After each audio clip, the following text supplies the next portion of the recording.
भगौड़ा इस समय कौन है पूरा देश जान रहा है। भगौड़ों के बारे में मत कहिए। देश का प्रधानमंत्री गैस के संकट के इस समय में किस गुफा में छुपा हुआ है, पहले उसको निकाल कर लाइए। पहले उसको निकाल कर लाइए। प्रधानमंत्री किस गुफा में छुपा हुआ है के बारे में आप हमारे ऊपर टिप्पणी कर रहे हैं। आप हमारे ऊपर टिप्पणी कर रहे हैं। आप हमारे ऊपर टिप्पणी कर रहे हैं। पूरा देश गैस की लाइनों में खड़ा, प्रधानमंत्री गुफा में छिपे हुए हैं। प्रधानमंत्री को निकाल के लाइए। प्रधानमंत्री को निकाल के लाइए। मुद्दों पर बात नहीं करेंगे। इस्तेमाल किया है मध्य एशिया के अंदर जो युद्ध चल रहा है इजराइल और अमेरिका और ईरान के बीच में, आप क्यों इजराइल की चमचागिरी में खड़े हो गए, जिसके कारण से हिंदुस्तान को आज गैस का संकट भुगतना पड़ रहा है। पूरा देश लाइन में खड़ा है, गांव लाइन में खड़ा है, शहर लाइन में खड़ा है, एक एक इलाका लाइन में खड़ा है। होटल बंद हो रहे हैं मान्यवर। मोरबी के अंदर गुजरात में टाइल्स की फैक्ट्रियां बंद हो रही है मान्यवर। आपने क्या हालत की है। सारी व्यवस्था करेंगे, जेल के सीटों में रहोगे और हो गए। नहीं बोल सकते। आप सीधे बात नहीं करेंगे माननीय सदस्य, आप सीधे बात नहीं करेंगे। आप सीधे बात नहीं करेंगे। आप पीठ को संबोधित करिए। आप पीठ को संबोधित करिए। ये आमने सामने बहस का मुद्दा नहीं है। आप संसद में हैं माननीय संजय सिंह, माननीय सदस्य, आप पीठ को संबोधित करिए। आप इस तरह से बात नहीं कर सकते। भगौड़ा कौन है, ट्रंप की गुलामी कौन कर रहा है, पूरा देश देख रहा है। देखिए मान्यवर, भगौड़ा इस समय कौन है पूरा देश जान रहा है। भगौड़ों के बारे में मत कहिए। देश का प्रधानमंत्री गैस के संकट के इस समय में किस गुफा में छुपा हुआ है, पहले उसको निकाल के लाइए। पहले उसको निकाल के लाइए। प्रधानमंत्री किस गुफा में छुपा हुआ है। प्रधानमंत्री के बारे में आप हमारे ऊपर टिप्पणी कर रहे हैं। प्रयोग नहीं करेंगे। आप हमारे ऊपर टिप्पणी कर रहे हैं। ये आप हमारे ऊपर टिप्पणी कर रहे हैं। पूरा देश गैस की लाइनों में यहाँ पर प्रधानमंत्री गुफा में छिपे हुए हैं। प्रधानमंत्री को निकाल के लाइए। प्रधानमंत्री को निकाल के लाइए। मुद्दों पर बात नहीं करेंगे। इस्तेमाल किया है, ये शब्द ठीक नहीं है। अरे मान्यवर, आप मेरा समय जा रहा है। मान्यवर मेरा समय जा रहा है। कृपा करके समय जी राम जी पर रात को 1:30 बजे तक मैंने चर्चा सुनी और जब उत्तर देने की बारी आई तो विपक्ष भाग गया था। इसलिए मैं निवेदन कर रहा हूं कि रहना जरूर, एक एक चीज का जवाब दूंगा, एक एक चीज का। दूसरी चीज है जो भगोड़ा शब्द है उसको उसमें शामिल नहीं करेंगे। जी मान्यवर, बात करते हैं ग्रामीण विकास की। आप बात कर रहे हैं उज्ज्वला स्कीम के तहत 8 से 10 करोड़ सिलेंडर गांव में आपने बांटे हैं और 10 से 11 करोड़ सिलेंडर के कनेक्शन लोगों ने अपने आप से लिए हैं। 21 करोड़ सिलेंडर के कनेक्शन गांवों में हैं।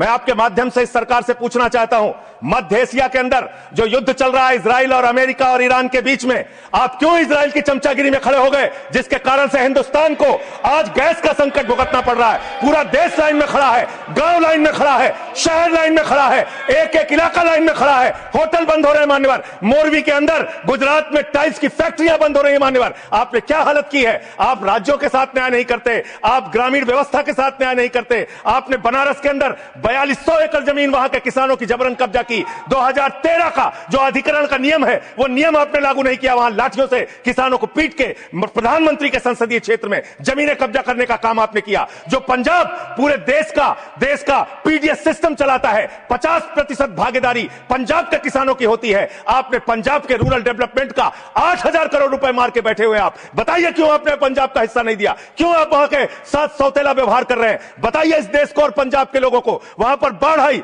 आप भी गए थे मंत्री जी वहां पे दुख जताने के लिए। आपने वहां की भयावह परिस्थितियों को देखा था। बावजूद इसके 1600 करोड़ रुपए की मदद आपने घोषित की थी। 16 पैसे आपने पंजाब को नहीं दिए। 16 पैसे, यह आपकी दुर्भावनापूर्ण नीति है जो राज्यों को भुगतनी पड़ रही है, जो देश को भुगतनी पड़ रही है। और ग्रामीण विकास के नाम पर आपने इस देश के गांव में रहने वाली जनता को लगातार धोखा देने का काम किया है, लगातार उनको ठगने का काम किया है। चाहे वो आंगनबाड़ी की स्कीम हो, आंगनबाड़ी की कार्यकर्तियां, हर काम में उनको आप लगा देते हैं, लेकिन आप उनको पैसा देने के नाम पर आपको हंसी आएगी। आंगनबाड़ी की योजना गांव में ही चलती है, गांव में ही चलती है। हंसी आएगी आपको। मान्यवर, मैं अंत में एक ही बात कहना चाहता हूं। मंत्री जी ने कहा भागिएगा नहीं, मैं बिल्कुल बैठ के आपकी एक एक बात को सुनूंगा। मंत्री जी, ध्यान से सुनूंगा। जितनी बात मैंने कही है उसका पूरा जवाब दीजिएगा, और अगर आप जवाब नहीं दे पाएंगे तो मुझे भी उस वक्त बोलने का अवसर दीजिएगा। आप ही अकेले बोलने का अधिकार रखते हैं, ऐसा नहीं होना चाहिए। और दूसरी बात मान्यवर, इस समय भगौड़ा कौन है, ट्रंप की गुलामी कौन कर रहा है, पूरा देश देख रहा है। माने जो भी चर्चा के दौरान जो भी सदस्य असंसदीय शब्द आया होगा वो शामिल नहीं होगा चर्चा में। अब अगर है तो नहीं होगा, अगर असंसदीय नहीं है तो शामिल होगा। नहीं आएगा, लेकिन आजकल जो व्यवस्था है वो दूरसंचार के माध्यम से चली जाती है। इसलिए ये भी व्यवस्था होनी चाहिए कि जिसको रिकॉर्ड में नहीं लिया है वो बाहर भी नहीं जाएगा। अब आपने किस चीज को कहा? जो जिस चीज को सारी व्यवस्था करेंगे, जेल के शिक्षकों में रहोगे और रहे और रहोगे। नहीं बोल सकते, आप सीधे बात नहीं करेंगे माननीय सदस्य, आप सीधे बात नहीं करेंगे, आप सीधे बात नहीं करेंगे। आप पीठ को संबोधित करिए, आप पीठ को संबोधित करिए। ये आमने सामने बहस का मुद्दा नहीं है। आप संसद में हैं माननीय संजय सिंह, माननीय सदस्य, आप पीठ को संबोधित करिए। आप इस तरह से बात नहीं कर सकते। Next speaker Shri P Sunil ji, देखिए